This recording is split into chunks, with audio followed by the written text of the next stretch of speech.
Good evening, ladies and gentlemen. I will call to order the Arvada City Workshop for the date of January 13th, 2025. Ms.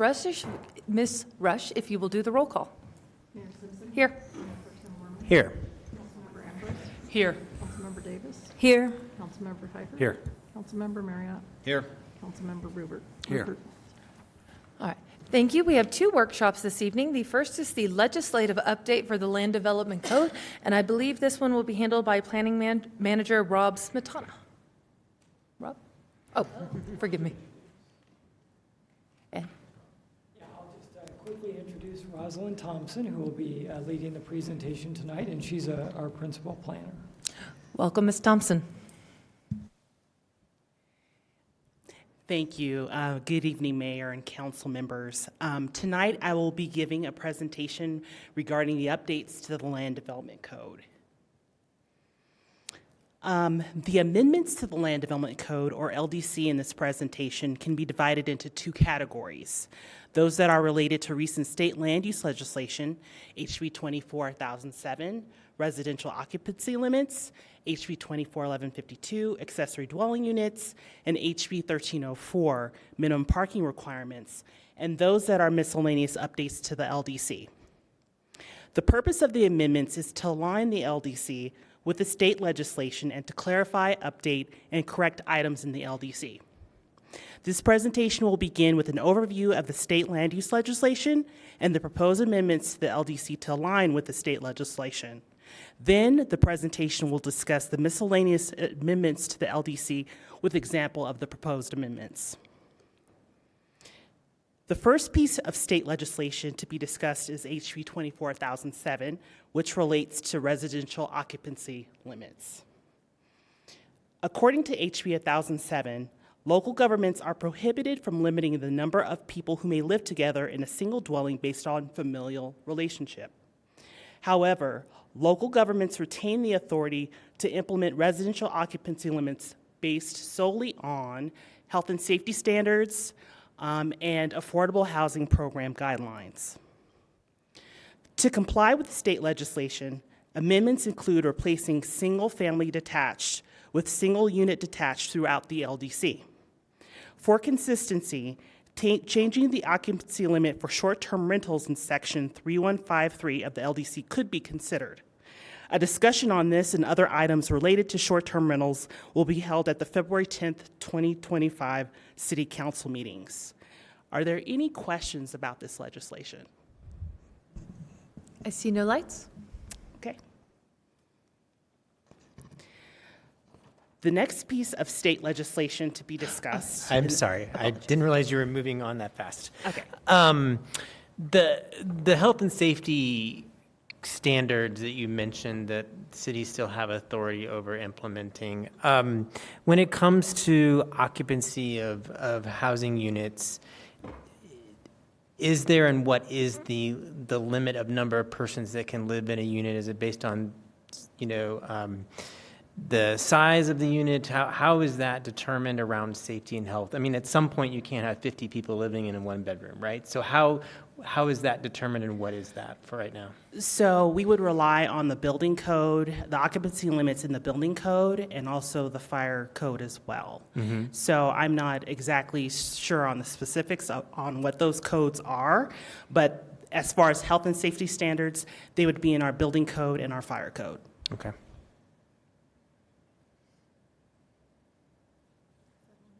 Yeah, thank you. Thank you very much. You may proceed. Thank you. The next piece of state legislation to be discussed in this presentation is HB 241152, accessory dwelling units. In accordance with HB 1152, jurisdictions must allow the construction of one detached or conversion ADU 500 to 750 square feet in size, applications to be reviewed through the administrative review process, approval or denial based on objective development standards, and the construction of ADUs in planned unit developments or PUDs, regardless of whether the HOAs or covenants prevent or restrict ADUs.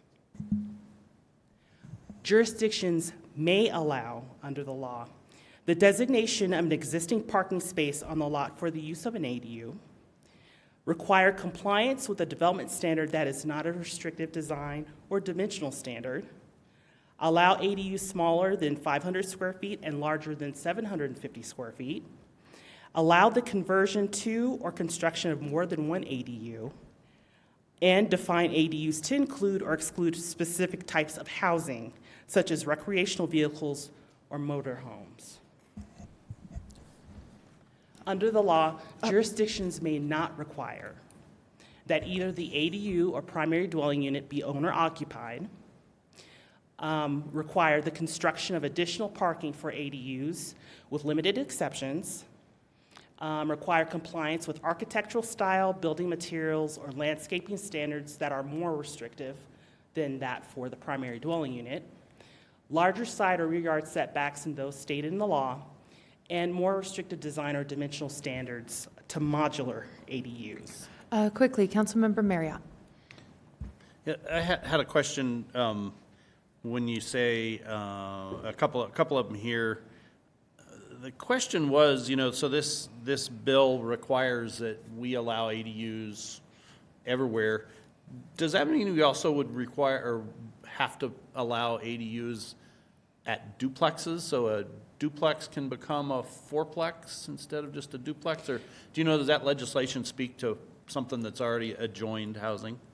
No, only where single unit developments are Only allowed. Single family unit, housing? Yeah, single Okay. family. Okay, so let me ask you another question, and then I'll have one for the city attorney on a couple of these things. This bill does not allow us to require that one or the other of an ADU is owner occupied. That's correct. There is an exception, though. At the time of the application that the owner resides on the property, but otherwise, no. In perpetuity, no. Okay. At the time of the application to construct an ADU? Yes, to construct an ADU, whether it's a building But- permit, yeah, But once they have a building permit, then they can, that's correct. then it can be. So what would stop me from taking my 15 houses that I own in Old Town Arvada and just making them all into duplexes?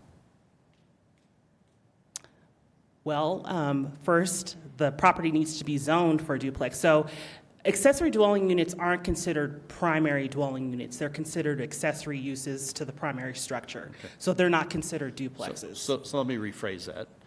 What would stop me from taking all 15 of my houses in Old Town Arvada and making them into a house with an ADU?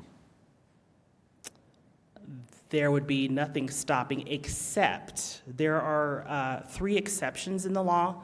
One is a historic property that is not in a historic district. So if Old Town Arvada is considered a historic district, then you're not prevented, but if it's not, then you are prevented from following the law. Guess I don't understand. So if the property is designated as historic, but it's not in a historic district? Correct. You can't put an ADU on it? So we're exempted from applying the ADU law to those properties. From Yeah, requiring correct. to be allowed. But outside of that, someone can come in and say, I want to build an ADU here, and I live here, and we have to give them a permit to put an ADU there. That's correct. And then 6 months later, when that one's done, they can move into one of their others and say, now I live here, and I want to build an ADU here. Correct. And once the ADU is built, they can rent the house to somebody, and then they can rent the ADU to somebody else, essentially kind of making. That is correct. Okay. So I would submit to council that particularly we hear, we think the very few complaints we've gotten from Airbnbs is a problem. Wait till everybody thinks their neighbor's about to make their house into a duplex. We're going to really have problems. And I would submit to you guys on council that this is a deal breaker for this state law. And if there's a place to test home rule authority, this is one of those places to test. And I think, Arvada was early into the allowing ADUs. We essentially allow them everywhere in every single family zoning. The one we really have just several very common sense restrictions. One is you have to have an off-site parking place. Doesn't mean you have to create one. It can already be there. Or you can create it either way, but you have to have one. That's pretty common sense. The owner has to live in one or the other. Always, not just at the time it's completed, but but any time that it's in operation. Now, you don't have to have them both occupied. You can leave one unoccupied, but you cannot use ADUs as a way to make duplexes out of single-family residents.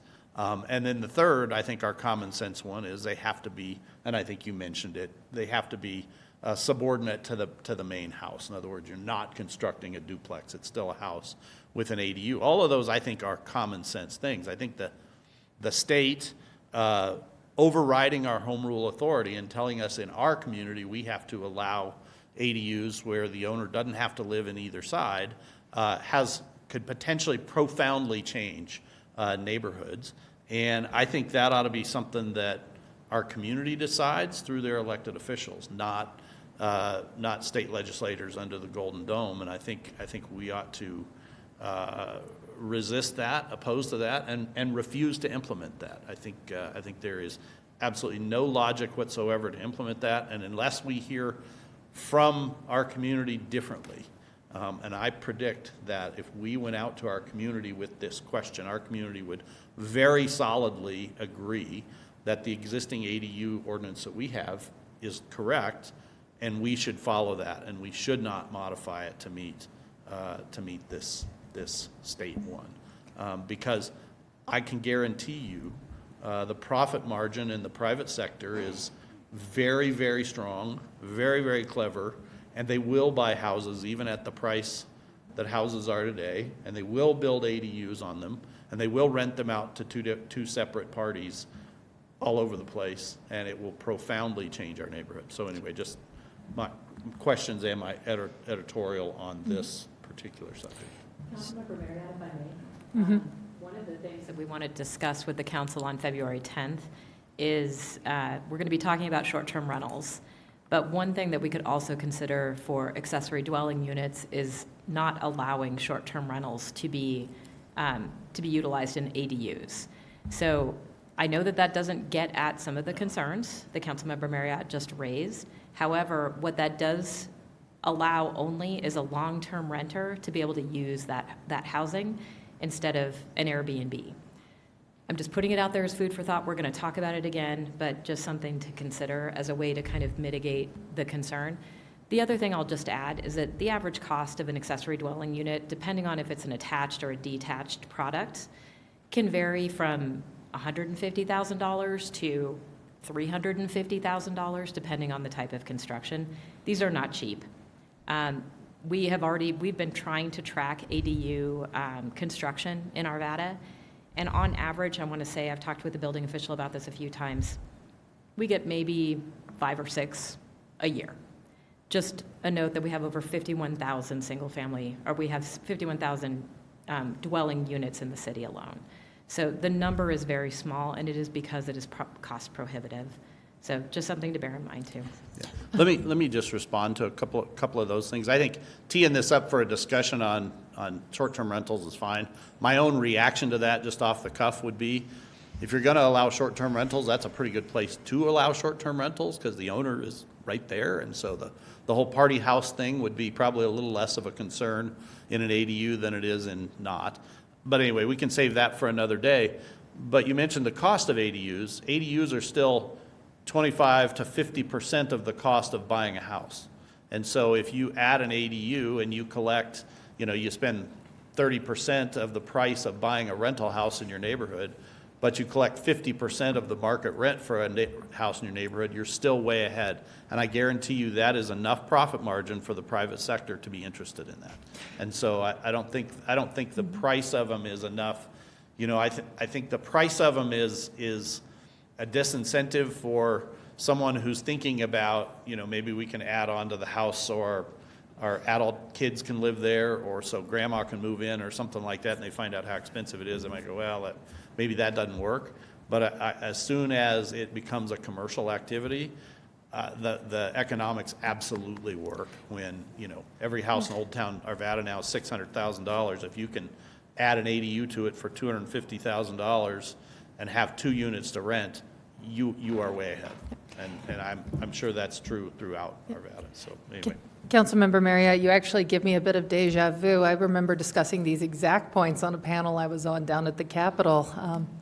So, yes, we sound alike. Councilmember Ambrose. Please don't tell me that. Hey, I'm kidding. We agree more than we disagree, man. All right, Councilmember Ambrose. I wanted to ask on the short-term rentals, I know we're having a workshop on this, but what's the limit of the number of short-term rentals one entity can own in the city of Arvada? Is there a limit? I believe that the principal unit has to be owner, or the unit has to be owner occupied, am I correct? So that's the limitation. If they own a number of homes, then they can have a short-term rental, but if they're not the owner, they can't have it. That's one thing that we could talk about in terms of owner occupancy. But with ADUs, at this point, there's no limitation. They can be used for short-term rentals or for long-term rentals, so. And we'll get into a little bit more detail with it. There's a lot to talk about with short-term rentals. I think it's going to be a good conversation on February 10th. Yeah, because I find that the dynamic with short-term rentals is that it's cheap to buy a property, flip it, and then just list it without ever living there. And I couldn't remember, I thought it was maybe 3 per entity, per person who could own a property and have short-term rentals on it. And I think it's pretty limiting that when you build an ADU and apply for a permit, that if you're like a company out of state that flips houses, you have to live there and then apply for the permit for the ADU, build the ADU. So I don't know how companies who are currently in Airbnbs, not the person who's like renting out a spare room for people who are here for ski season, but people where this is their businesses where this is their business model, could take advantage of the ADUs. Like John, you say you own 15 houses, 3 months to build an ADU, it would take you 2.5 years to be able to realize your ADU short-term rental dreams. Going through Arvada, doing that kind of thing, yeah.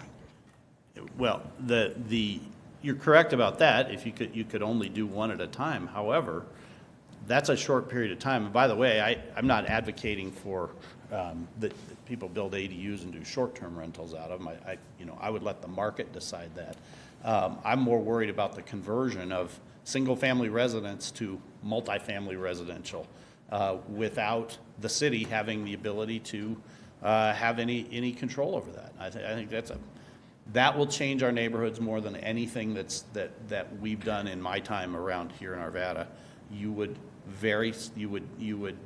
turn every neighborhood, not every neighborhood, but there would be a significant amount of places where what was previously a house, a company can move in there, can buy that property, somebody can list that as their address, they can get a permit to build an ADU can be built, and then that person leaves, and that now gets rented to two different people, two different entities.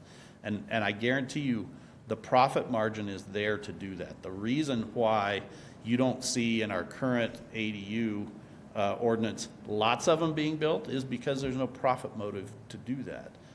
It answers some people's wishes and requests and fixes their situations, their family situations, any number of different things. And it's good that we have that available to them, and it does work for that for people who do. I know several people who have built them. But the minute we take all these restrictions away and we open it up to where there is a significant profit motive, it will happen. And it will absolutely happen. And I'm someone who could do it. I don't know that I would, but there are a lot of people like me out there, and lots of them who don't live here who wouldn't care too much about the neighborhoods. They care about the return on investment, and there would be built-in return on investment there. Okay, quickly, Councilmember Rupert. First, I want to just confirm that the big objection is the ownership requirement on the ADU permit. So Arvada's current ordinance requires that if you build an ADU, you can rent either the primary structure or the ADU, Right. but the property owner must reside in one or the other. And I would agree with you that that is the limiting factor for a number of people that may own investment property now and would be able to essentially, without subdividing, turning it into 2 profit streams. And you're exactly right, the numbers work to do that. And right now, it's the ownership residency requirement that I think limits it, and it will change the nature of the neighborhoods. My question for our council is, are we aware of any municipalities that are currently in the process of testing this new requirement, or is it too early? Hi, Councilmember. Emily Grog for the City Attorney's Office. This law doesn't go into effect until June, so no city has officially started the new bill that's coming down from the state. That being said, I'm not sure if there's any cities that have preemptively already done this. Like Council Marriott says, we were very early on into allowing ADUs everywhere, so this really isn't too far. The changes that we're making is just like what Councilmember Marriott said, is just really that owner occupancy. I will add that while, yes, that has been a requirement that we do require a deed restriction actually on the property, we don't have any enforcement arm that's been checking any of our ADUs. So the chances that some of our ADUs could be already being used as Ben suggested could very well be, because we don't have the enforcement arm to be checking all of these. We don't have a long-term rental license process here at the city. And to go back to Councilmember Ambrose, you are correct that currently it's 3 short-term rental properties that you can have. The issue that we sometimes find is that people form different LLCs. And so it could be one company that has different organizational arms. But you are correct that if we were still to require that owner occupancy at the application, it's another hoop to jump through for sure. And that is going to make it a little bit more difficult, added on to the cost that is required for building the ADU as well. Hopefully that answers the questions. All right. Councilmember Davis. Thank you, and thank you for this presentation. So a couple of things. I live in a neighborhood where we live on large lots, and so a lot of folks have been installing large sheds, which have been caused some enforcement issues with proximity to the home. It's far away from the principal dwelling, but it might be close to a dwelling next door. Or it's too close to a power pole, because in my neighborhood, all the electrical is overhead. So that gives me kind of pause in terms of proximity to one another. These, if we have restrictions on where they can be set apart, set aside from the main dwelling and then the dwelling next door, that type of thing. And then I have a question on the burden on the infrastructure, water, wastewater, and stormwater. And do we have enough drainage? And that, I'm going to ask that question. Right now, we're building the North Trunk Line because we have reached capacity on our wastewater. So what is that going to do to some of our infrastructure? That really is concerning to me. And then enforcement. We just heard from Ms. Grog that we don't have an enforcement arm, and then once there is enforcement, what are they going to be enforcing would be a question for me. So there's a lot of logistics that I think we are going to have to work out as a city ahead of this coming into fruition in June. So there's a lot for us to think about. Instead of just slapping a slab down, drilling some holes, and putting up an ADU. We have to think about our neighbors and neighborhoods as well. Councilmember Davis, may I correct one thing? We do have an enforcement arm of code enforcement, but as we all know, we rely on code enforcement so much that we haven't had proactive enforcement checking on our current ADUs to make sure. So I didn't want to say that there wasn't an enforcement arm. We obviously do have our code enforcement, but we're not proactively searching out every ADU that's been permitted to ensure that they are following the deed restriction. Councilmember Davis, to your question about sheds, people have to get permits for sheds, and we check for setbacks. So if there's something that somebody built illegally, code enforcement needs to be informed of it. So just let us know. But please know that people need to be getting permits for those things, and they certainly cannot be occupying them with humans. Those are not habitable. Thank you. Councilmember Ambrose. Yeah, I just wanted to finish my earlier point because what I wanted to say is that I think this is completely different from the short-term rental issue because of the codes and restrictions that we have. I think that this is about population density, and it's about families, like you were saying, Councilmember Marriott, like my mom needs to move out of her house. We can't afford a $600,000 small apartment for her, but we could afford a $150,000 ADU. Or my kids are done with college, but there's no starter home inventory, so they can come. So I think that's the goal and intent, to be able to give people that kind of flexibility. Because I have heard, I'm glad Arvada is very friendly to ADUs before this, because I have heard from my constituents where they have wanted to build a mother-in-law sort of property and they weren't able to. But I'm not sure exactly what it is about our code and what this changes would make that easier for them or not. But I feel like the intent for this is for long-term rentals and increasing density. I think we have lots of restrictions towards short-term rentals of companies who don't even live here coming, flipping properties and selling it out. It's more about increasing density and providing more affordable options for housing. Councilmember Marriott. Yeah, I had just a follow-up question for the city attorney. I think one of this said that even HOAs have to allow, was I correct about that? Do you know? Yes, you're correct. I mean, I gotta assume, what would the legal landscape look like if we elect to just comply with this, and then an HOA says, "Oh no, not here"?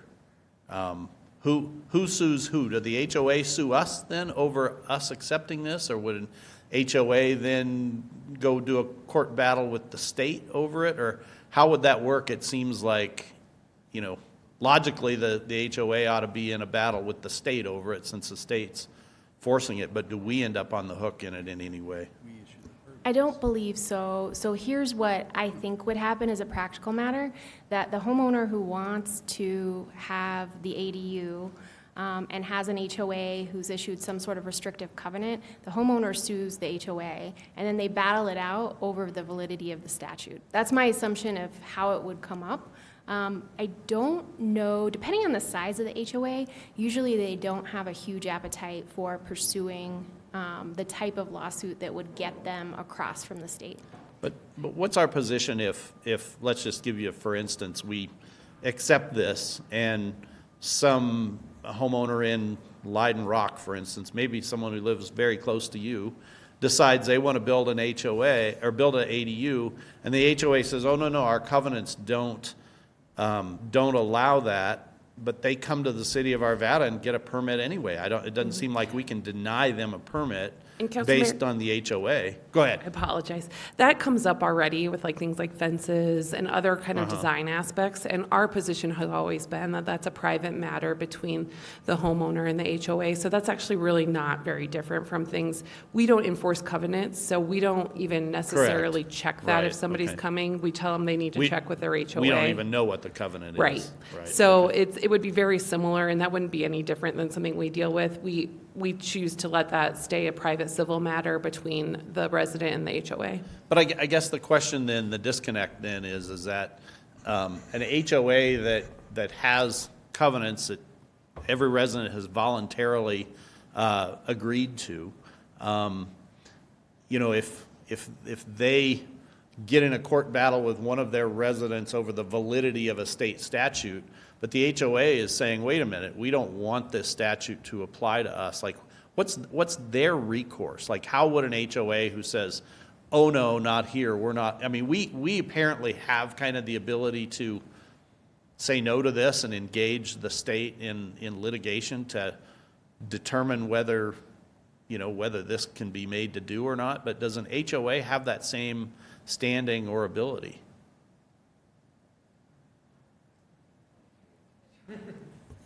Sorry, we're playing a little bit of tag team here, going between the statutory expert and the litigation expert. So I think that an HOA, and the case of Light and Rock, it would be the Metro District. They're not going to challenge the state as a practical matter, but also, I mean, if they wanted to challenge the validity of a statute, they don't have the same ability that we do to challenge it based on our home rule authority. And that's what the basis of our challenge, if we choose to pursue that, would be. So, I mean, I think that was the way I pictured it. To me, that's one of the other problems here with this thing is like we would be accepting of law that then applies to others who didn't get a say. You know, in other words, you know, it's not that the Metro District or HOA has to change their code. You know, the state hasn't required that the Metro District or HOA change their covenants. The state just says, well, we don't really care about that.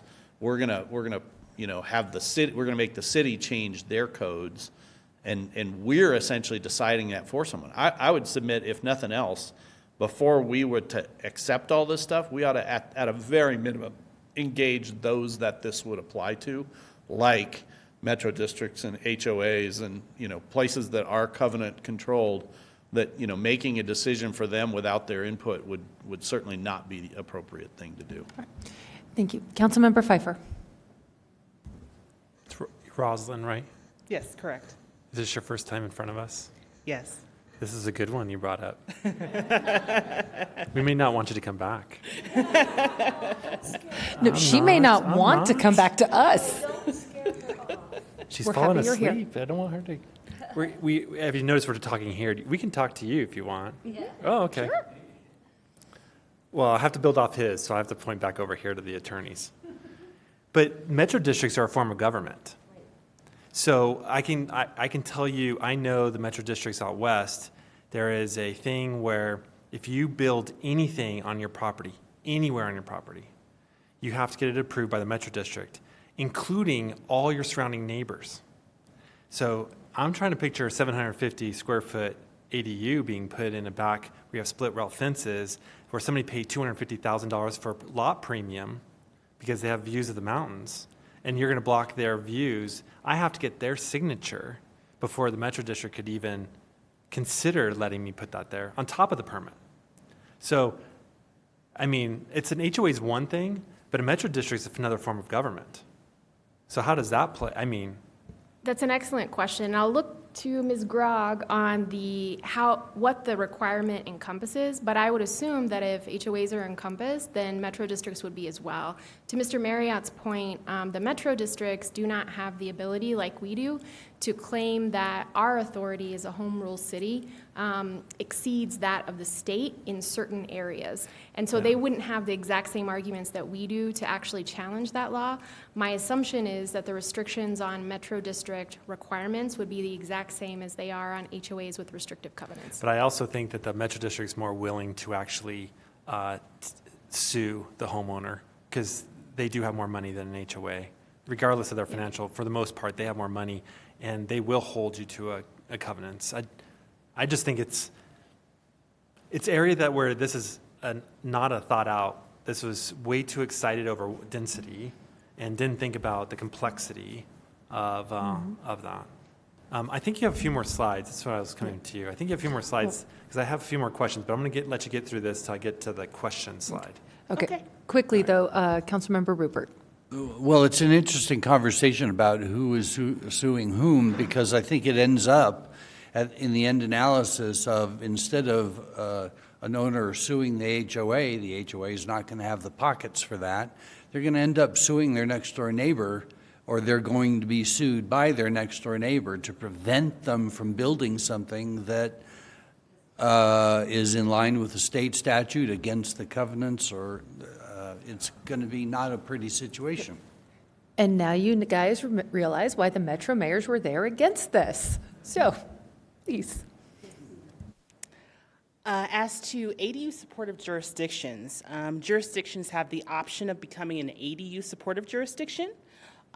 Certification as an ADU supportive jurisdiction requires compliance with HB 241152, implementing one of 10 listed strategies in the law to promote construction, conversion, or use of ADUs, and documenting implementation by June 30th, 2025. Certification is issued by DOLA and makes the city eligible for accessory dwelling unit fee reduction and encouragement grant program, and residents eligible for financing programs for ADUs through the Colorado Housing and Finance Authority, or CHAFA. Amendments to comply with HB 241152 include eliminating language that could be construed as a subjective design standard, modifying parking regulations to comply with the law, removing the owner occupancy requirement, requiring a minimum rear yard setback of 5 feet, and the last bullet, you can disregard that because that's not required by the law. Are there any questions? Councilmember Pfeiffer. Okay, so maybe I'm not following. Is this something we opt in and opt out of or something? So what is a certificate? I'm not following It's a the state mandate. I know it's a but that's what's confusing is I have to comply with one of the 10 strategies to get. Oh, Councilmember Pfeiffer, that's an optional thing if we wanted to become an that's an option ADU add-on. supportive community. Yes. Yeah, I'll just cut to chase. I don't think we should do anything with this. I agree with John. I think we should absolutely push back and not even change our code and see where it goes. I know that's tough, but I think we need to, because I think there's a lot of other issues that are going to come out of this that we're going to have more problems than dealing with one big state where there could be a lot of cities together versus hundreds of citizens having problems peppered through special districts, neighborhoods, HOAs, and the city versus just us fighting the state on this one, because it's more complicated. I get the intent, but this is absolutely not thought out, and nor it's definitely pushing way beyond our pushing us out of our local control. So I would support Mr. Marriott, and what he's saying is we don't take any of this. We do what we've been doing. It's been successful, and keep pushing that, because the short term does play into this a little bit, because the short term is a whole reason we're getting an influx. Now, hindsight's always 20/20. I've actually been against short term, and now we're seeing why. We have these big corporations just buying up all this property and then renting it all out, and they really don't care about anyone. And this will happen with this too. So the intent was, yes, the mother-in-law, the kid, that intent was there, but reality, it will not happen. And I fear that if we open up Pandora's box on our folks, our people that live in our communities, it would just be horrifying for what that would turn into. And I just don't know if I'm ready for that one. So that's my comments on this one. Councilmember Ambrose. Could you go back to the previous slide? Yes. So for council members Marriott and Pfeiffer who are suggesting to give direction to our city team to not comply, which of these specific changes are you saying, like, because I would support not complying with like the removing of the owner occupancy requirement. Like, I think that's important to prevent. So, because I feel like this is a slide that says, here's where our code is out of compliance, and this is what needs to change in order for us to be in compliance by June 30th. And so I would like to know clearly, like, which ones we're doing, and I'd like to also hear from the legal team, because I have not gone through this process, being a newer person on council. What is it like to just be like, we're home rule and we're not going to do what this mandatory state requirements? Like, are we headed to lawsuit territory? How much money does that cost? Is that worth Arvada taxpayer money to be like, we need these to be owner occupied? Like, I do support that particular one. So a lot of questions, but I would like to hear from the council members, like, which of these, like all of them we're not going to comply, or which ones do you specifically have an issue with updating? Okay. I'll open it to council members Pfeiffer and Marriott. You both hit your lights at the same time, So our original ADU ordinance, which I think we adopted in 2007, if I remember right. I actually, as a citizen, came in and encouraged the council to adopt this back in those days. Had some common sense stuff in there. So the first bullet point saying language that could be construed as subjective design standard, I think it's a simple statement that the ADU must be not sure what the exact right word is, but smaller than the house or less prominent than the house, or, you know, it's not like you're creating another house there. It's that. So I think that's good. I think that matches the expectations of the community. So if we're going to buck the state, I would certainly buck the state on that, because I think it is appropriate when someone adds density to their lot and impacts the people around them, that at least there's some very minimal design guidelines or guidance in there. The parking regulations, the state statute says no, you're not allowed to require any parking at all. I think ours was very, very reasonable, that you had to provide a single off-site parking space. Now, it didn't mean you had to build one. It could be something that already exists. If you've got a two-car driveway, it already exists. You don't have to. But if you don't have that, you have to create one. I think, again, that was very common sense, very friendly, and is not a big hurdle for someone who wants an ADU to get over. The owner occupancy requirement, I think, is probably the most important one, because it does allow you to have a unit for your kids to occupy, or your mother-in-law, or heck, someone like me, I could live in it and rent my big house out when I'm there, when I get to where I'm living there all by myself, and that could be my retirement income. I think all of those things make sense, and I think our current code allows all of those in a very, very easy manner. What it doesn't allow is it doesn't allow me to convert an Old Town house into an Old Town duplex.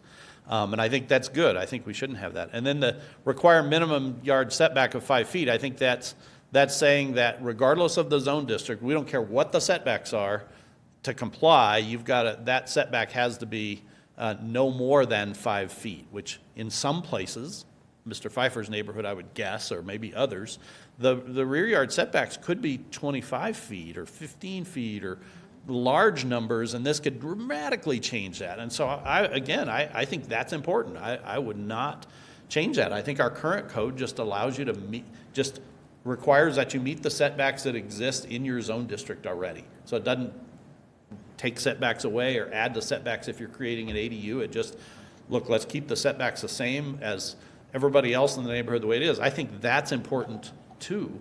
And so, this is clearly the state is using kind of a carrot and stick approach here. So this is the carrot, is if you do these things, we're going to make you available to some grant funding or residents' ability to borrow money at under market rate or something like that. I think the carrot's not worth the stick in this case, to me.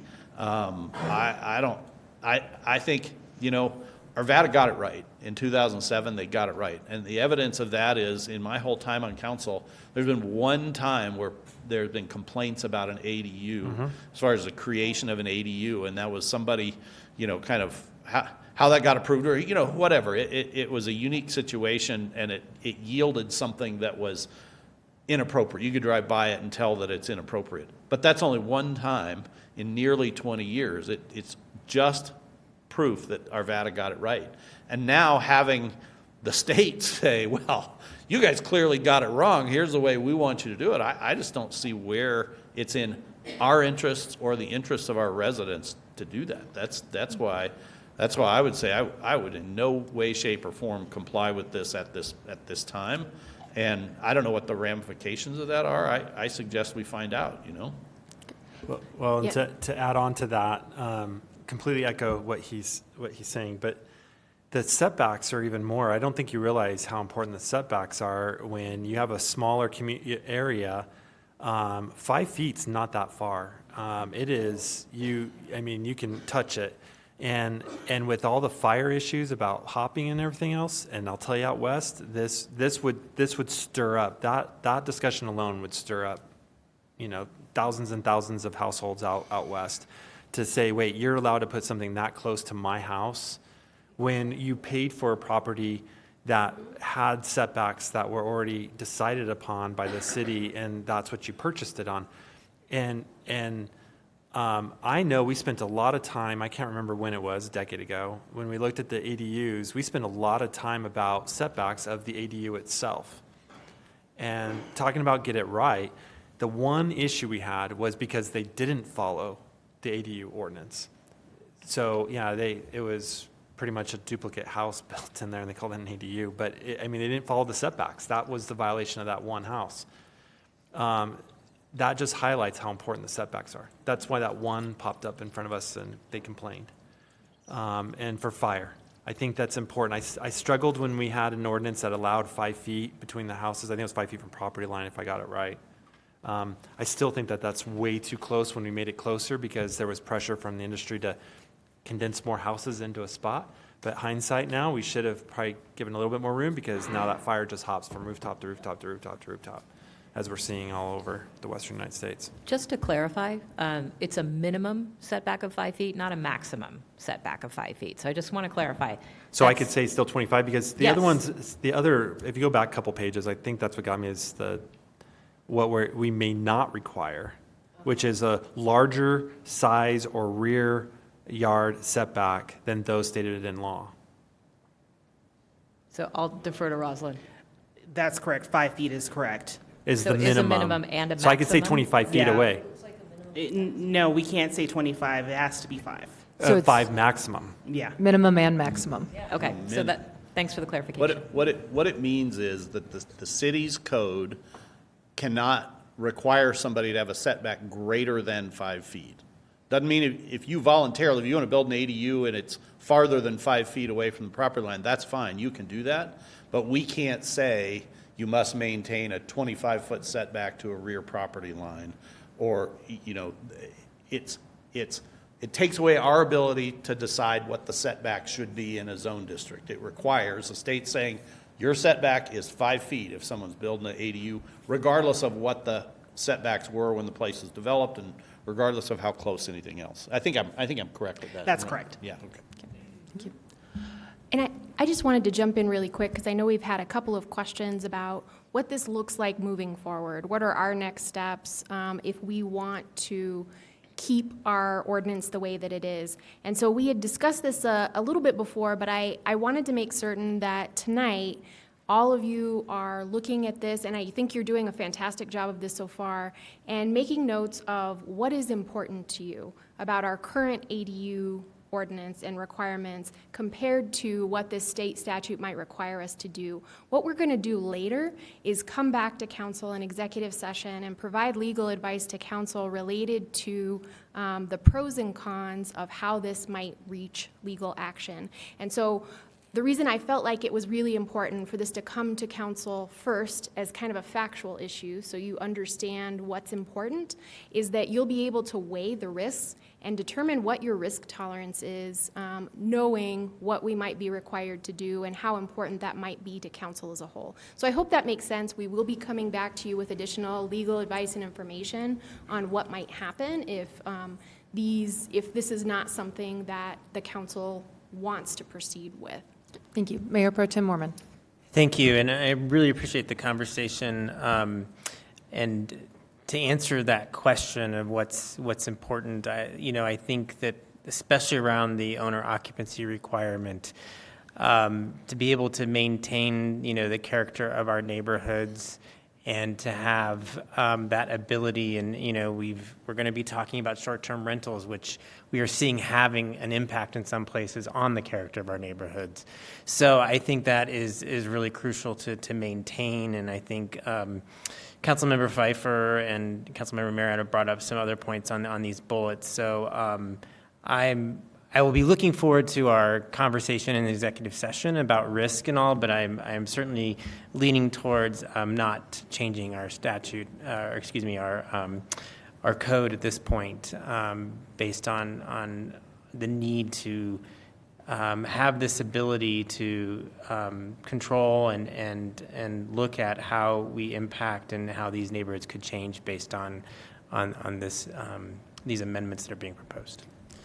Thank you. I'll make a couple of concluding. The two that I recall discussing during the past legislative session quite earnestly with our officials at the state level were the parking restrictions and the owner occupancy in particular. So I want to thank my colleagues tonight for bringing forward the setbacks, because I don't even remember us focusing on that hard this past fall, and that's a really good one, particularly in light of fire protection in our more rural areas. I do look forward to legal's recommendations. I'd also like us to look at what other municipalities are doing. As Councilmember Marriott has very accurately noted, we're one of the most ADU-friendly cities in the state already. There are quite a few municipalities who have far more restrictive or no ADU policy whatsoever that'll be more dramatically impacted than we will be. So I look forward to seeing what their arguments are and appetite is for this fight. And finally, to Councilmember Ambrose's point, I want to make sure we resurface that is it is more about housing. I remember making this statement to the original argument of Councilmember Marriott. Sorry, we did sound almost exactly alike. I was talking about how it would wind up being 2 rental occupancy units. I made that point very clearly. And I was more or less told that that was the point. They wanted to create more housing. It's exactly the point. So with that, thank you so much, Ms. Thompson. You're welcome. So the final piece of state legislation is HB 24-1304, minimum parking requirements. Under HB 24-1304, jurisdictions cannot impose minimum parking requirements on new multifamily developments of 20 units or more in applicable transit service areas on or after June 30th, 2025. What are applicable transit service areas? In Arvada, applicable transit service areas are areas within a quarter mile of the G Line station or RTD bus routes 51, 52, 72, 76, and 100. Under 1304, jurisdictions may regulate parking voluntarily provided by the developer, require bicycle parking, require minimum parking to comply with affordable housing funding conditions, require minimum parking to comply with parking agreements entered into before the effective date of the statute, or impose a maximum parking requirement of 1 space per dwelling unit in limited circumstances. And that's provided that the city prepares a report within 90 days of receipt of an application, and the city bears the cost of preparing the report. Amendments to comply with HB 24-1304 include adding language to Table 4522A of the LDC to exclude multifamily projects of 20 units or more in applicable transit service areas from minimum parking requirements. Given that HB 24-1304 does not preempt requirements of the Americans with Disabilities Act or ADA, language will be added to Section 4523A to apply ADA parking minimums to multifamily projects in applicable transit service areas. Adding language to Table 4522A to require published findings to impose a maximum parking requirement to new multifamily projects that are subject to the statute. And then also working with the Public Works team to develop transportation demand management or TDM strategies. Are there any questions about this statute? Councilmember Pfeiffer. Rosalind, you're doing great, just so you know. We like getting new faces up here, especially when you smile all the time. Quarter mile is not that far, but I will tell you my opinion, and I'm going to look over here because the lawyers are over here. Man, the problem I have with this is the fact that RTD is the most unreliable organization. It's outside of our control. They add lines, delete lines, change lines. Absolutely. My land use, and I shouldn't say mine, our land use as a community should not be based on an organization that can't get their act straight to even service our community. Because I know how many times we've built bus stops and built the concrete and the sidewalks and the ADA ramps, and then like, oh, we're not doing this route anymore. And we just invested in that infrastructure. In fact, if you all remember, they were going to cancel, was it the 58 down Ralston Road? After we did all that investment in there, and they were going to cancel, and it took get the executive director from RTD down here to tell them, knock off their idiocy. Oh, I've got so many words. So I was trying not to say cuss words. So I have a problem just fundamentally, just the fact that it's based around an organization that even the state has identified as a problem and needs to put a board over that organization, and yet you're going to tie my land use into it. So I'll stop there. I'm just absolutely against complying with this as well because of that reason. Councilmember Marriott. Yeah, I agree. And the only thing I'd take issue with is a quarter mile is a lot. And let me give you an example of why. I think the 72 bus comes off of Ralston Road and goes down 57th from Independence to Carr. And then it goes down Carr to 52nd and 52nd over to Allison and Allison back up heading towards our transit hub.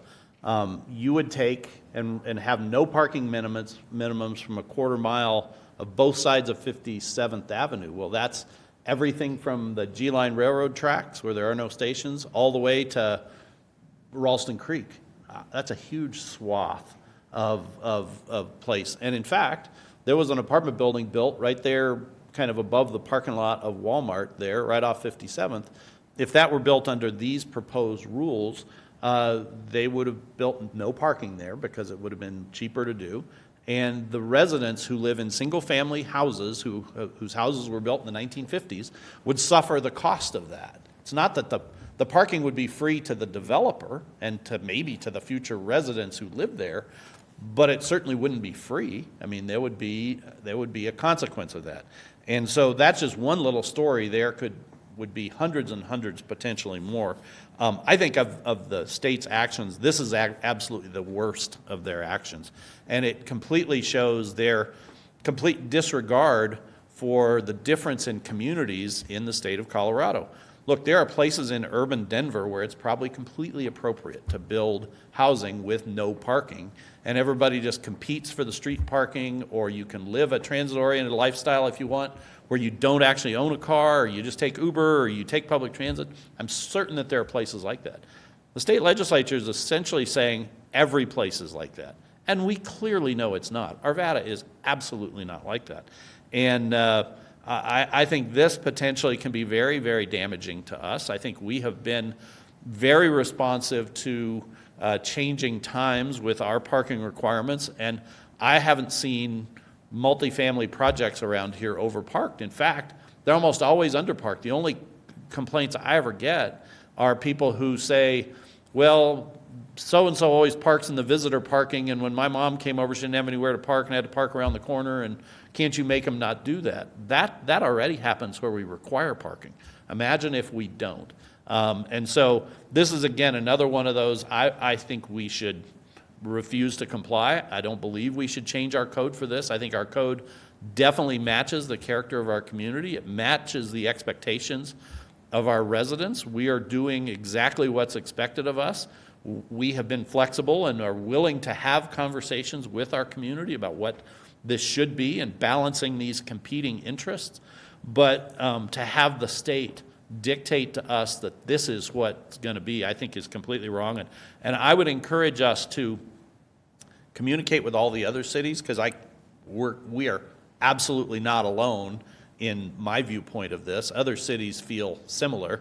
I think I just saw a headline in the paper from Littleton, where Littleton pushed back against the development around some of these same issues. And we're not going to be the only ones like this. And I think this is the spot where us as home rule communities need to stand up to the state and say, look, you've got yours, we've got ours, you're in our backyard here, we don't want you in our backyard, and maybe it's time for the Supreme Court to decide how this goes. But I don't see any reason whatsoever for us to roll over and just accept this out of the state legislature. I think it could not be more wrong, and we shouldn't accept it. So I just wanted to jump in and note here, we have been in touch with a number of other cities about these very issues, so we'll provide more information for council along with that legal analysis. Thank you. Councilmember Davis. Thank you. Thank you for this, and thank you for the smiles. You're doing a great job. This is awesome. I want to echo what members Pfeiffer and Marriott said, because there's a bus that turns from Ralston Road on to Old Wadsworth going north. And all those homes back there are these tiny little homes. They already have off-street parking, maybe one or two off-street parking and a driveway. But it just doesn't make any sense for us when it's not dense. And it's part of that goes all the way to Memorial Park, and we're on Barbara Ann and everything like that. It just doesn't make any kind of sense for us to comply with things like this. And I think we're already do a great job with bicycle parking. Everybody is working to accommodate that. And then with the G line, which is very frustrating, it used to run every 15 minutes, and it was very convenient. Now it runs every half an hour, and it's not as convenient as it used to be. And so people are driving more to get downtown because you're either going to be late for work or you're going to be early for work. And so this, once again, it seems like a great idea on paper. And yes, it might work in Denver, but not even all parts of Denver, because if you go down to Grant Ranch, it doesn't work in Grant Ranch. So I think that this is something where pushback maybe, but not non-compliance, but certainly not changing the way that we're doing business here in Arvada. Thank you, Councilmember Davis. I certainly second. I was one of those employees working downtown who started driving after the G line moved to 30 minutes because I had taken it at every 15. But once it became 30, it was out of convenience. All right, Councilmember Rupert. First, I'd like to ask staff, what is our range of parking requirements for multifamily currently?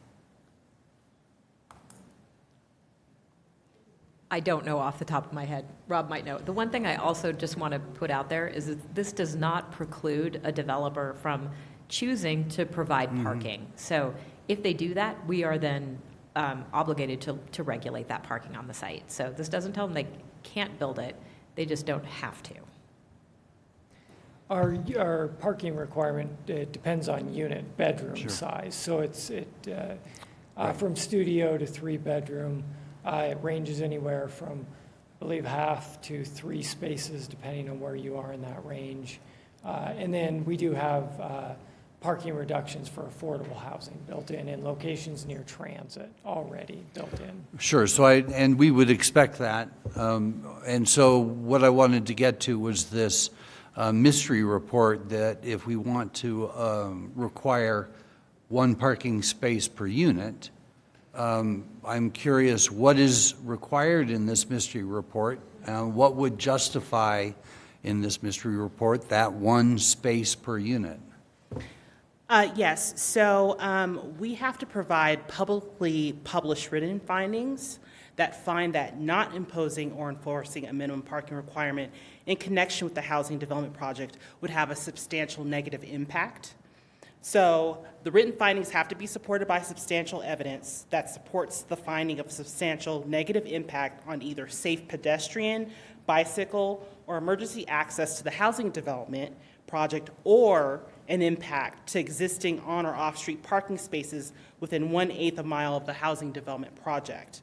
So the findings also need to be reviewed and approved by a professional engineer, so they need to be peer-reviewed, and include parking utilization data collected from the area within 1/8 of a mile of the housing development project, and demonstrate that the local government implementation of strategies to manage demand for on-street parking for the area within 1/8 of a mile of the housing development project would not be effective to mitigate the substantial negative impact. The other thing that Rosalind didn't mention is that we have to continually update that report, I believe, on an annual basis. And I'll just put out there, this is the stick. This is the cost, that if we choose to do this is very resource intensive.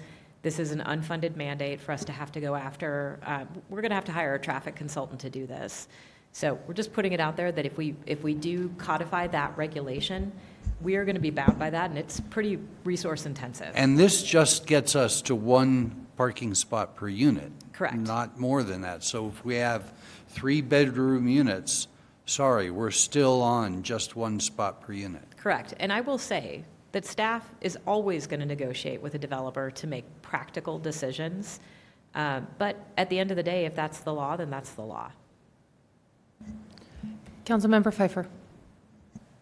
Oh, it's just full sarcasm. I'm just not going to say anything. Thank you. All right. I see no additional lights on this topic. Okay. Oh, Councilmember Pfeiffer. Okay. So effective dates of the legislation. So HB 24,007 is already in effect. It was effective July 1st, 2024. And for HB 1152 and 1304, their effective date is June 30th, 2025. Apologies, Ms. Thompson. Quick question. So for the effective date, does that apply to any projects currently in the queue, or does that apply only to applications that come in after those effective dates? So on or after those effective dates. All right, thank you.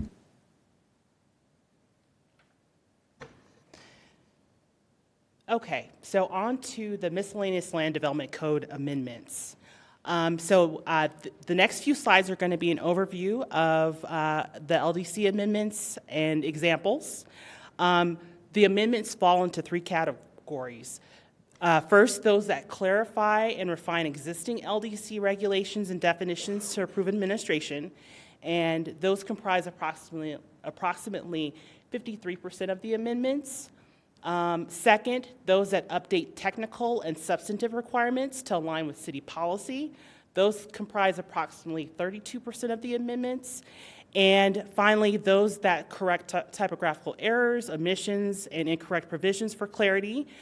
Those comprise approximately 15% of the amendments. So the next few slides are going to go through examples of one of each category. So this is an example of the first category of amendments, those that clarify or refine existing LDC regulations and definitions.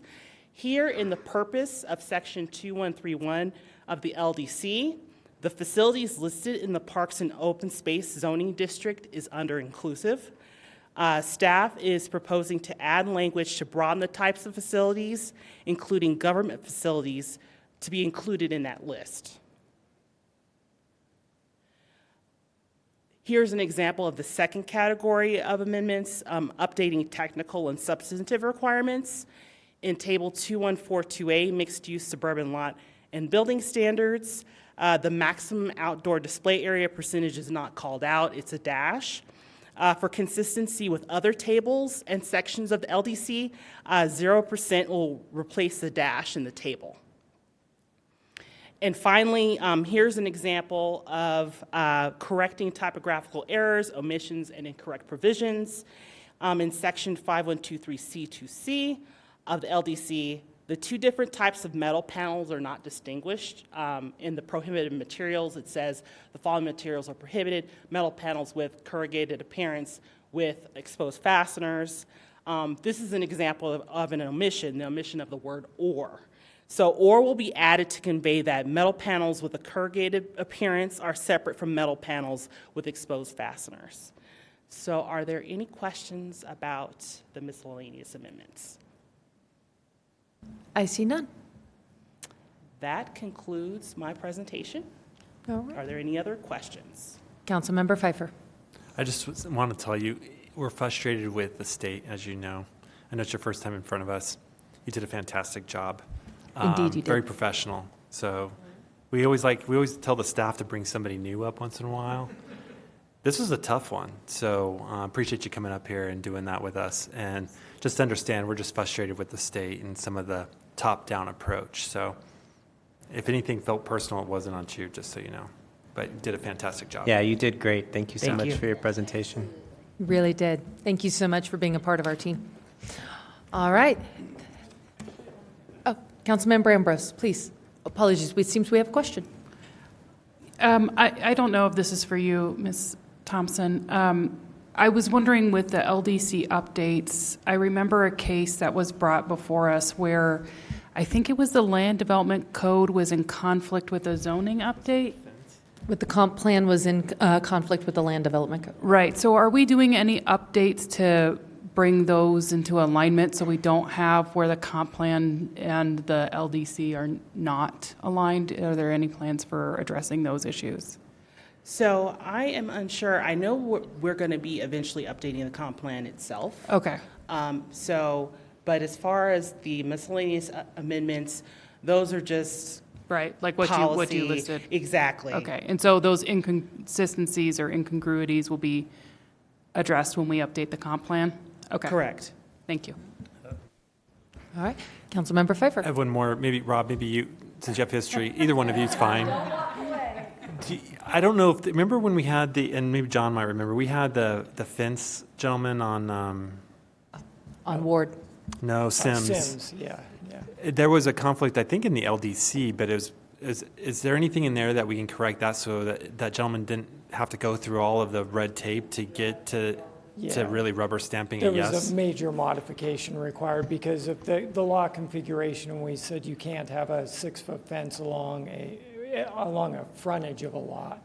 So yeah, that is something we will take a look at. We've got a note that's Okay. one of those many corrections we'd like to take a look at to figure out if there is a way to allow that situation without having to go through a major modification. And if it needs to come through us because it's too, can be interpreted completely wrong, or then it is Yeah. what it is. But if we can just make sure those little ones, that we can pay attention to those. Yeah, we're definitely going to take a look at that.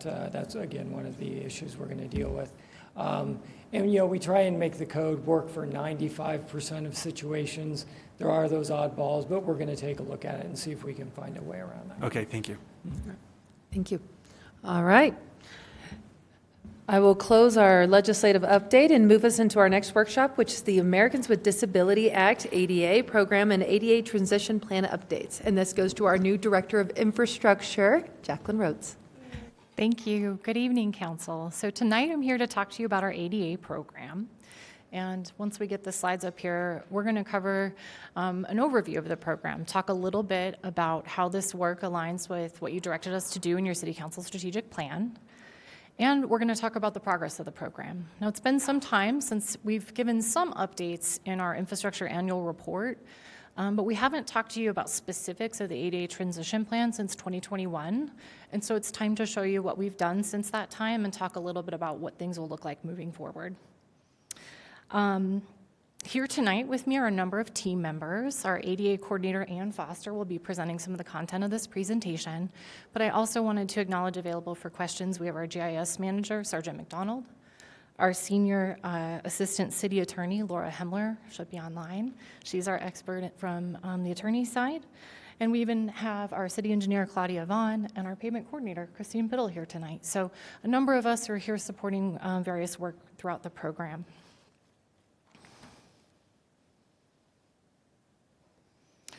So some of the goals overall, overarching goals for the program, are that we address and we're responsive in a timely way to any requests or grievances that are made known to us. This can happen through phone calls, emails, submissions to our website, Ask Arvadas, through council or the community coming to speak with us. So we want to make sure we're tracking that and responding in a timely way. We're also systematically working to remove barriers that were identified in the ADA transition plan. And it's probably good to talk about, we're going to use this word barrier, what physical barrier represents. And really, it's any physical or organizational obstacle that limits or prevents people with disabilities from accessing equal access to our facilities, programs, or services. And so we use barriers as kind of a measure of our progress and what we're able to address and remove through this work. Also, as a goal is that we recognize that there's not unlimited funding to do this work, and so we're strategically applying it to our highest level priorities, and we're coordinating across departments so that, again, through our regular ongoing maintenance to our planned capital projects, we're addressing and aligning the work of our various system plans.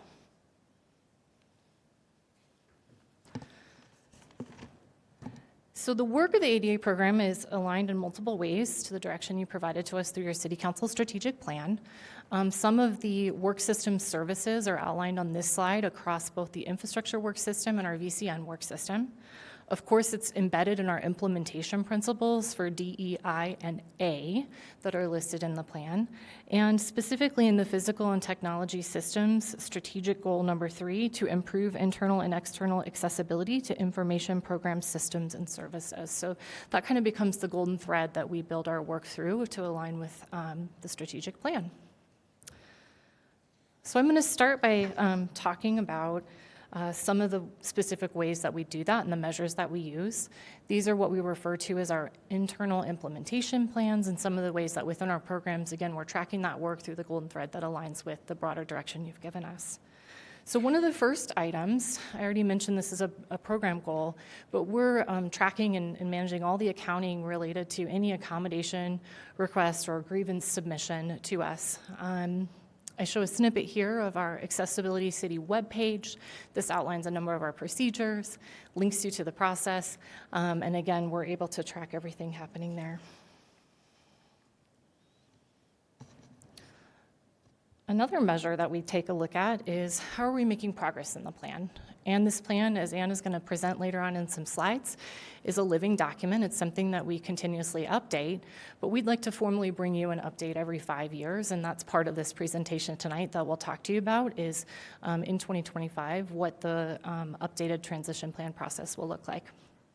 We also want to systematically use data and measure, do accounting of our inspections data to make sure we're documenting and reporting the removal of all the identified barriers, as well as new barriers that we identify through ongoing self-assessment.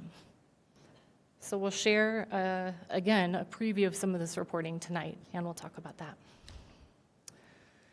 So another internal implementation plan item is related to the financial plans. Shown in the schematic here is our current 10-year projected capital budget in areas related to the ADA program. We have some budget dedicated to facilities work, parks work, and within the right-of-way streets work that can accompany our project or ongoing operations and maintenance projects to help address ADA barriers. So of course, through the annual budget process, we're going to continue to communicate and coordinate what those needs are so that you know what we can currently resource and any unfunded needs for the program. In 2021, we presented a total 20-year program need of $230 million to address all of the needs identified in that previous plan.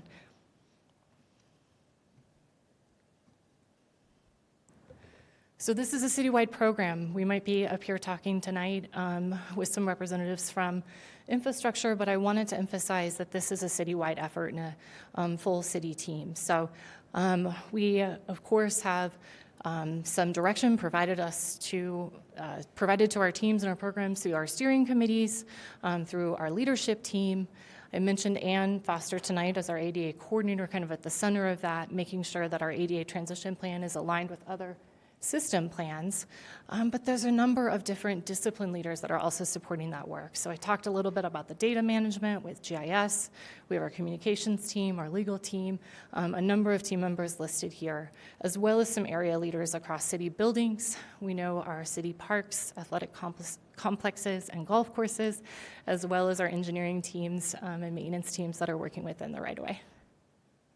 So I think this is a good point. I'll hand it over to Ann to talk a little bit more about the program specifics. A little shorter. Hello, Mayor and Council. As Jacqueline said, I'm Ann Foster. I've been the ADA coordinator here in Arvada since August of 2022. I'm going to begin with an overview of ADA history in general and at the City of Arvada. The Americans with Disability Act became a law in 1990. The ADA is a civil rights law that prohibits discrimination against individuals with disability in many areas of public life. In 2020, the city contracted with Meeting the Challenge to conduct a self-evaluation of the city and draft an ADA transition plan. I'll speak more about the ADA transition plan at the next slide. Any state or local government that has 50 or more employees must have an ADA coordinator. For several years, the facilities manager served as the ADA coordinator until the city hired a full-time position in 2021. In 2022, CIP program budgets were approved for the different work areas you see on the slide. These funds are used to help update infrastructure and improve ADA compliance. Going forward, we are updating and implementing the ADA transition plan, which will guide our efforts and improvements in the city. The goal is to remove all the barriers we possibly can to be more inclusive. Keep in mind, many facilities were built prior to the ADA being enacted, and retrofitting older infrastructure can be costly and complex. But we are making steady progress to be more inclusive. So the ADA transition plan is a document that identifies physical barriers, outlines how to remove these barriers over time, and is essentially a roadmap for the city to become accessible to everyone. along with the 4 minimum requirements for an ADA transition plan is curb ramps, because the city has responsibility over streets and walkways. Other requirements are having public engagement opportunities to include those with disabilities to provide input and feedback, as well as having an ADA policy statement, which needs to exist but does not have to be in the transition plan itself. And I'll talk about policy coming up. On the left side are the individual policies that were in place addressing ADA issues. Now we have a comprehensive umbrella policy that covers accessibility of services, programs, and activities under Title II of the ADA and Section 504 of the Rehabilitation Act. The updated policy is based on recommendations from Meeting the Challenge in the 2020 project. This policy addresses those recommendations. As a note, this policy is separate from Title I and digital accessibility. This policy addresses permissible inquiries, designation of an ADA coordinator, effective communication and reasonable accommodations, accessibility in city facilities, request procedures which mirror our website and our public notices, and the grievance procedure. Updated training for Arvada teams include training opportunities required annually on disability awareness and etiquette, ADA grievance policy and procedure, as well as the City of Arvada grievance form. Along with the ADA is PROAG, which stands for Public Right-of-Way Accessibility Guidelines. PROAG is an annual in-person training with outside consultants, primarily attended by Public Works and VCN teams, but streets and any other interested employee can come to this and review PROAG guidelines. Moving into collection and reporting processes, we are reporting progress using the ADA transition plan inspection data as a baseline.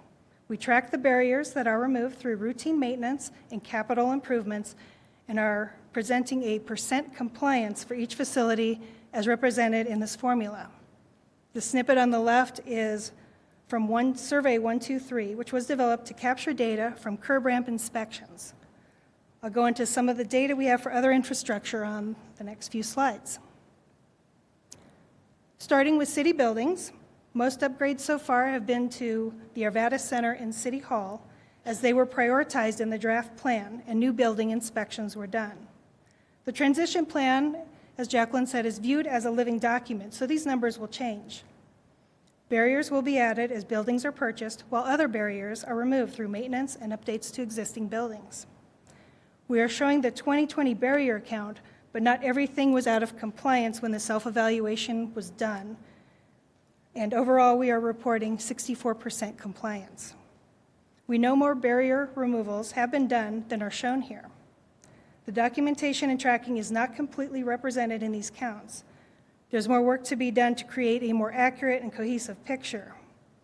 Along with the transition plan update, we will have updated numbers to share.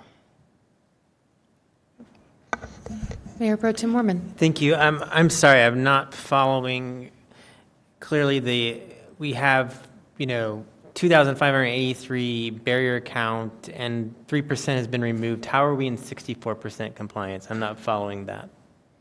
Yeah, so not everything was out of compliance, so we didn't start at 0. So even though we're just showing the barriers, we're not showing what was already, not everything was out of compliance to begin with. And we're showing 3% with those low numbers because we don't have an accurate count yet. Does that, go ahead. Thank you.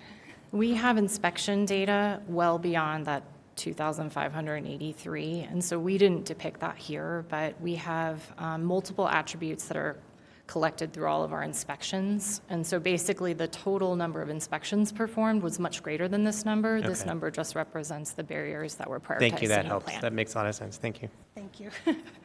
I tried. So the left photo is the City Hall billing calendar. That counter has been lowered and clear floor space is defined. On the right is the new community table location where improvements are being coordinated before they move in. This photo shows a curb ramp encroaching into the access aisle.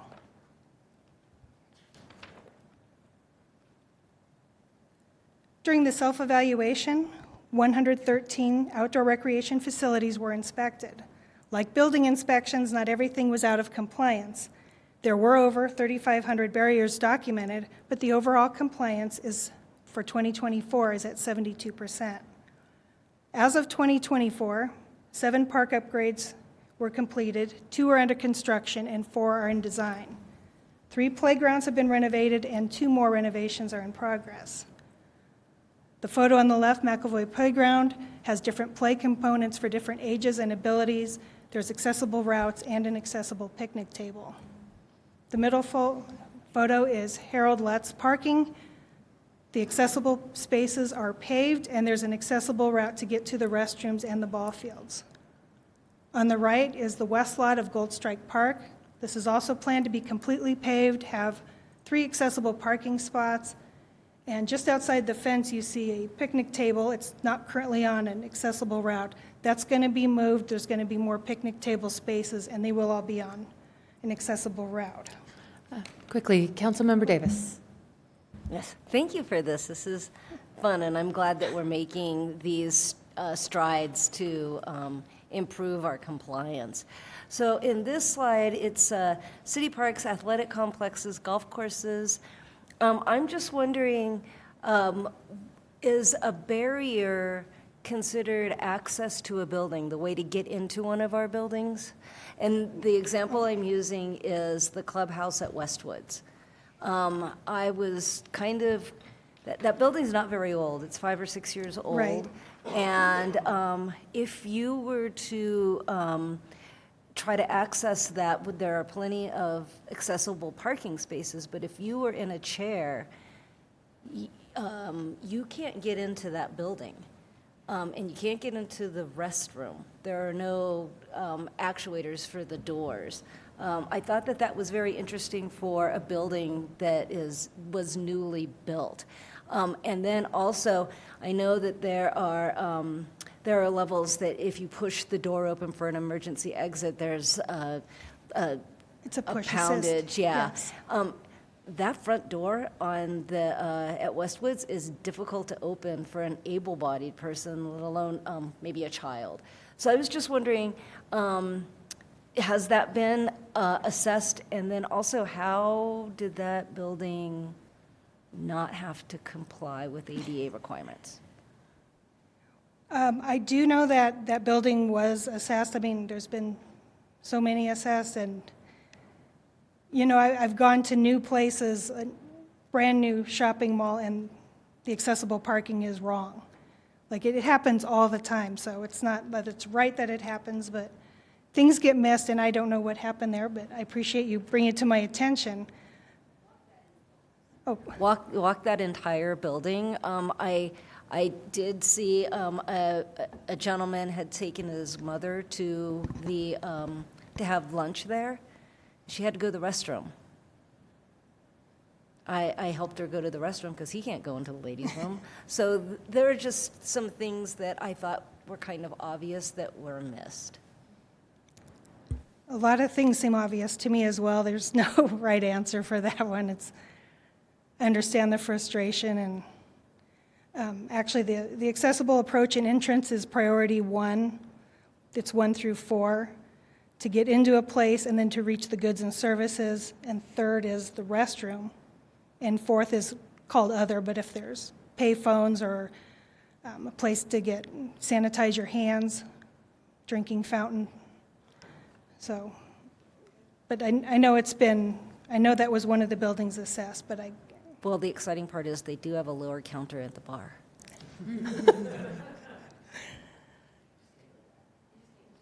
I just can't get back. Okay, where were we? I did them all. Okay. All right, now I'll talk about pedestrian facilities in the city's right-of-way. I'll review data we have to share, and then I'll go over the photos. Inspection data collected as part of the ADA transition plan development included multiple attributes of curb ramps. If even one attribute was off spec, the entire ramp was considered out of compliance. Based on this, a conservative approach was to consider all of Arvada's curb ramps out of compliance for reporting purposes. We have a system for inspections and data collection for all replaced, rehabilitated, and newly constructed ramps. Since 2020, 1,900 ramps have been built or replaced.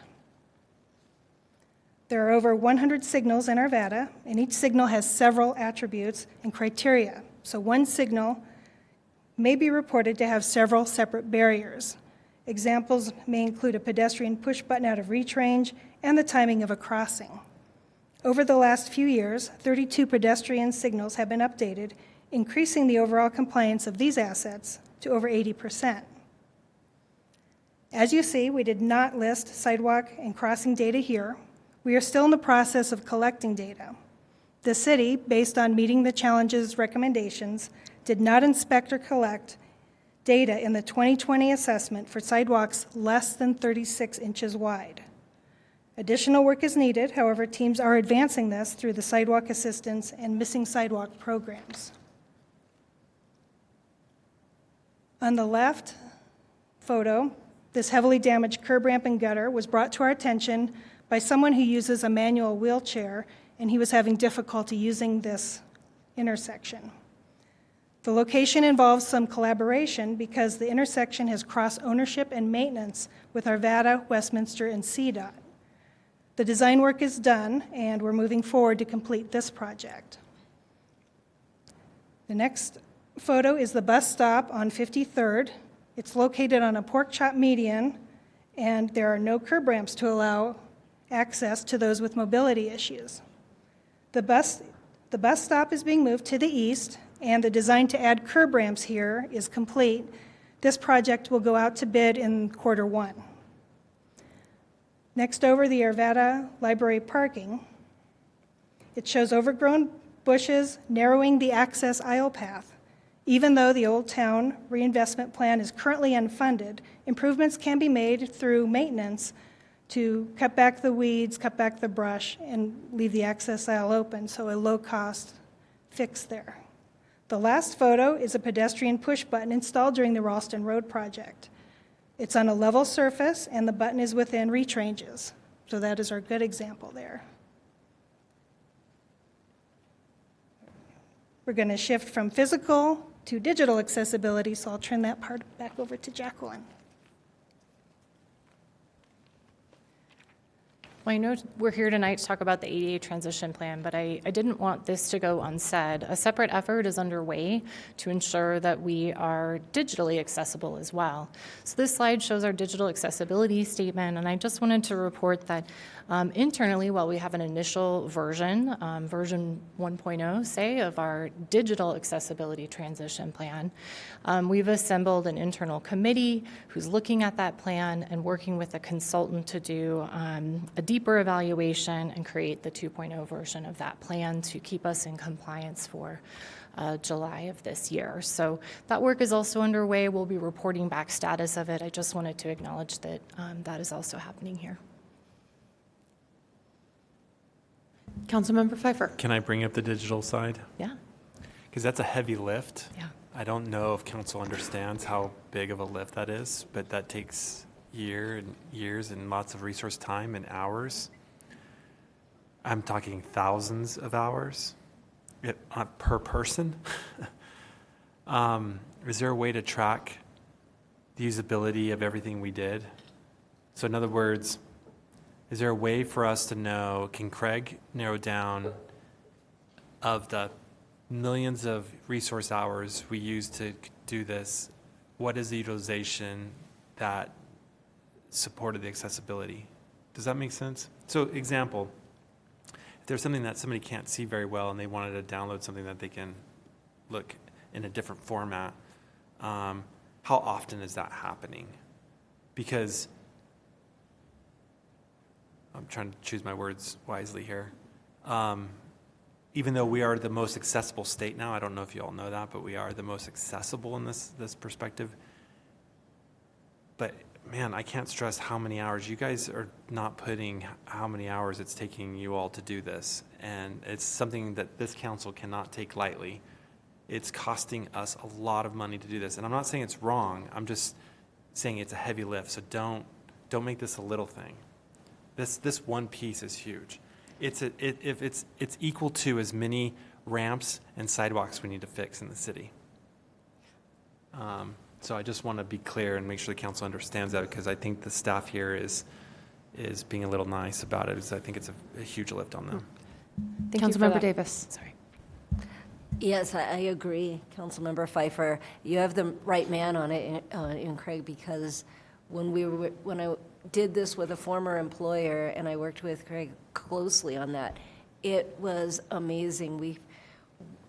The number of pages in our digital platform that had to be addressed, whether it was having a reader come on for people who had sight impairment, or it was amazing, all the things that I had to think about and make less wordy and maybe have bigger pictures and less pictures, so that when somebody clicked on it, it would read to them what it was that I was trying to convey, because I had to put the words in.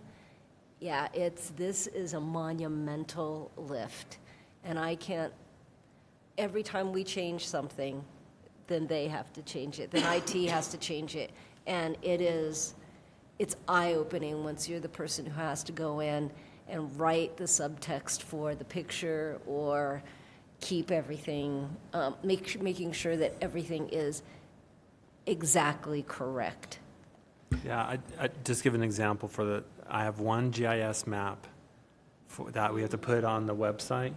It's taken 3 of my employees 6 months to convert that into an accessible document. That's one out of hundreds of millions of documents we have to convert. So it just kind of showed magnitude. Thank you for that emphasis. This is another multidisciplinary effort, which a lot of effort has already gone into, and we're happy to work with our leadership team to kind of report out, again, metrics so that we understand the effort that Are you tracking the hours, or you have an estimate? I'm probably not tracking the hours because it's just everyone's job now, but there should be some readout of the impact to the city. We track hours in legal, so I know we would have at least that piece of it. I think what what I hear you saying is you want us to try to measure our return on investment, essentially. So how much are these features being utilized by people who need them, right? Yeah. So, I'm not saying it's not needed. Don't get me wrong, but I mean, I see Brian's going to talk to the mic here in a minute. But I also want to know, did we spend 4 million resource hours converting 52 billion documents into something that is utilized 0.001% of the time? I don't know. I'm just throwing something out. I think it'd be interesting to have an example of a page or two that might be data heavy with a map, and show council and the public how much effort it takes to make that accessible, because once you see all that goes into it, you really appreciate the time and the patience that it takes to do that, because you make one small mistake and you have to go back and make sure that everything points to the right place, and the staff who are doing this are amazing. You're all amazing in doing this. Mayor Pro Tem Mormon. Thank you, and I don't want to diminish the magnitude of this, but I also want to raise up the need and to emphasize the fact that while many of us may not have a disability today, the chances are we will at some point in our lifetime as we age. And so I think that this isn't just a certain sector of our community, but it's something that affects all of us. And so I just want to emphasize that. And I have a question, and I can wait till you're done, but I have a question more about prioritization. So I'm happy to wait till you're done with the presentation, but I'd like to come back to that. Okay. So what's ahead? We intend to do a 2025 update to the ADA transition plan. Of course, this involves continuing our self-evaluation process to identify any new barriers, appropriate methods for barrier removal and our priorities. A big component of this includes our communication and engagement with the community, and we plan to consult the community in this area. So again, that means looking at groups most impacted by the work we have here. And we'll engage around priorities, funding, some of our current practices, how we're preparing for future standards. We'll get that feedback and incorporate it and share it with you.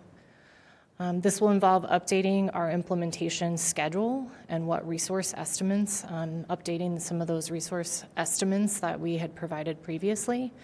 And of course, we're going to continue systematic barrier through our ongoing capital and operations and maintenance programs.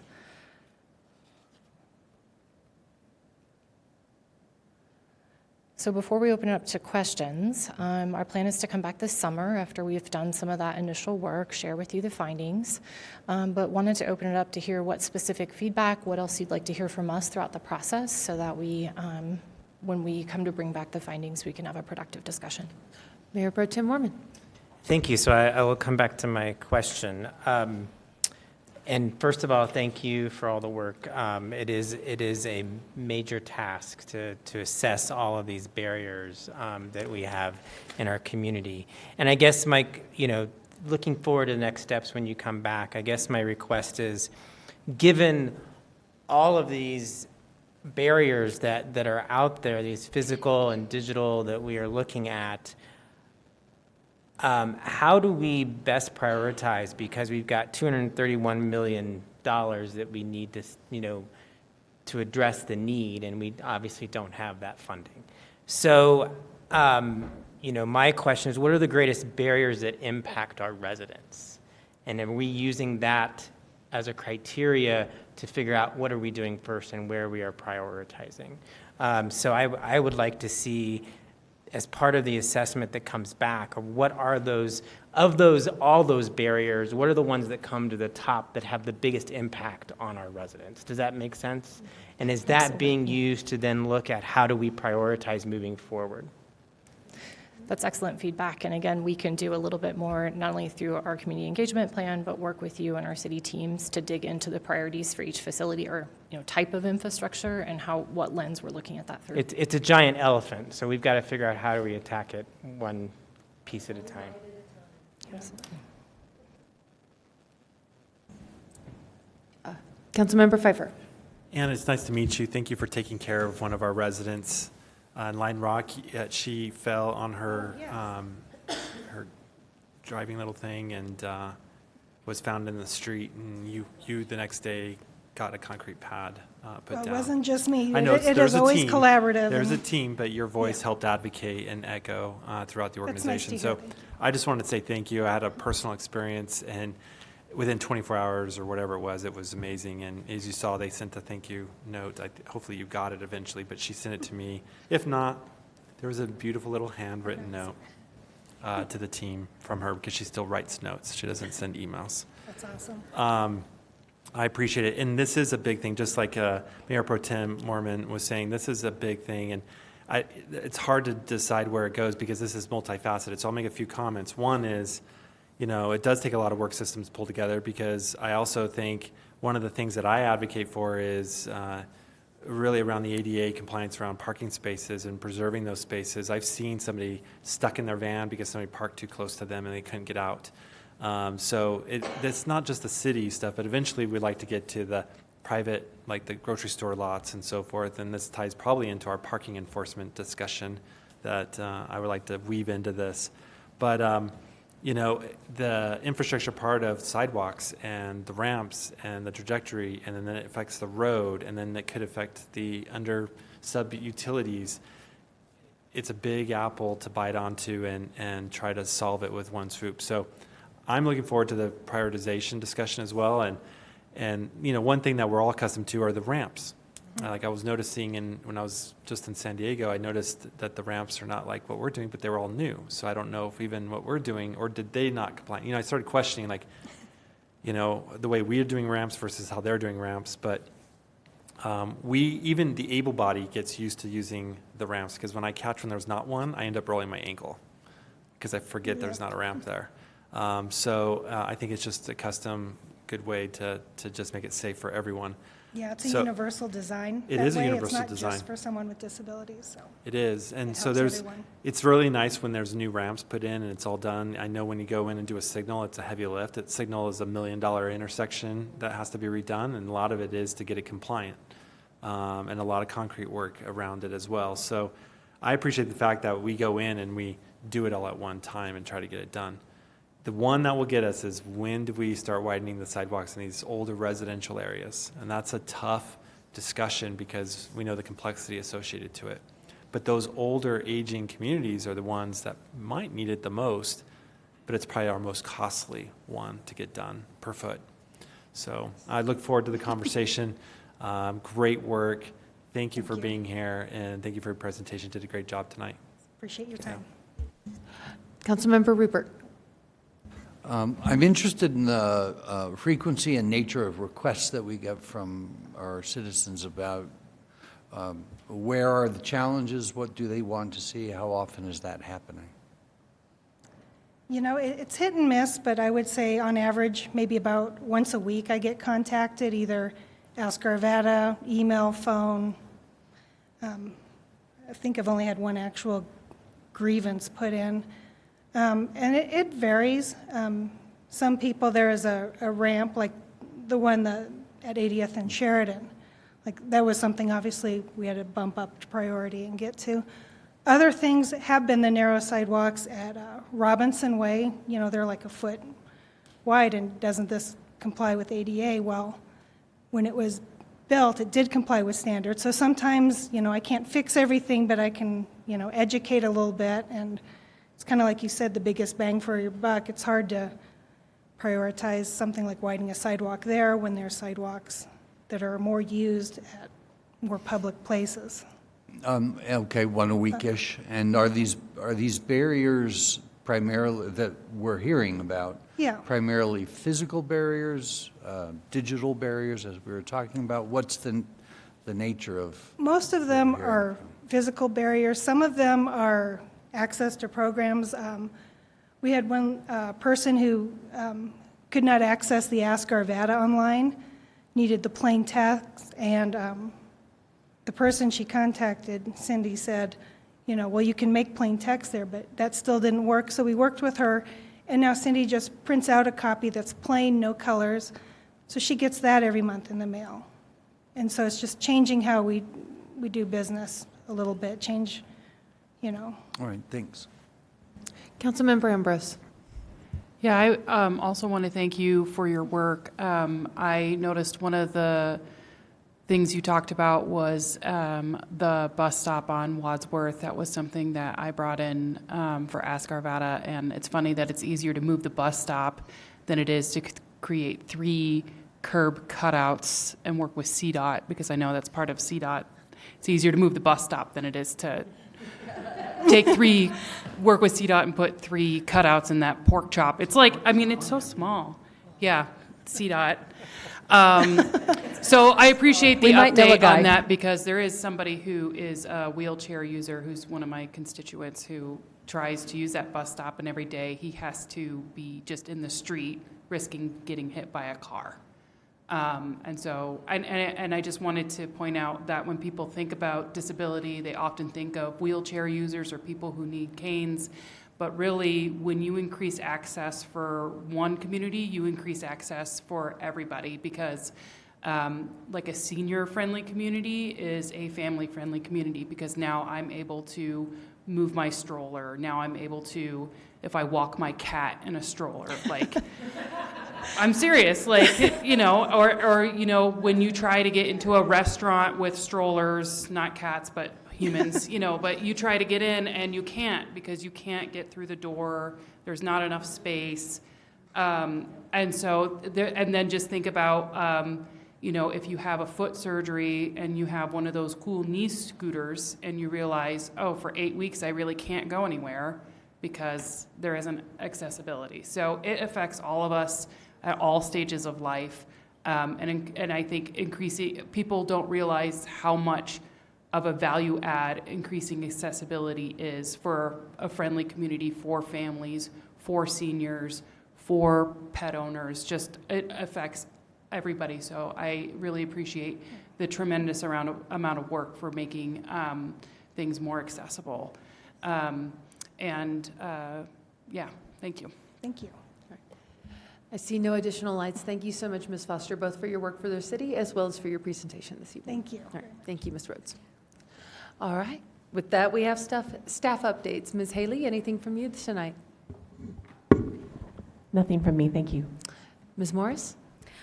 I just wanted to reiterate that I took really great notes tonight on our land development code discussion. I will be getting back in touch with council. We will set an executive session to talk a little bit more about that legal analysis, but I appreciate the conversation tonight. It gave me and my team a much better view of where council's focus is, and so we're able to give you a little bit more targeted advice. All right. With that, we stand adjourned.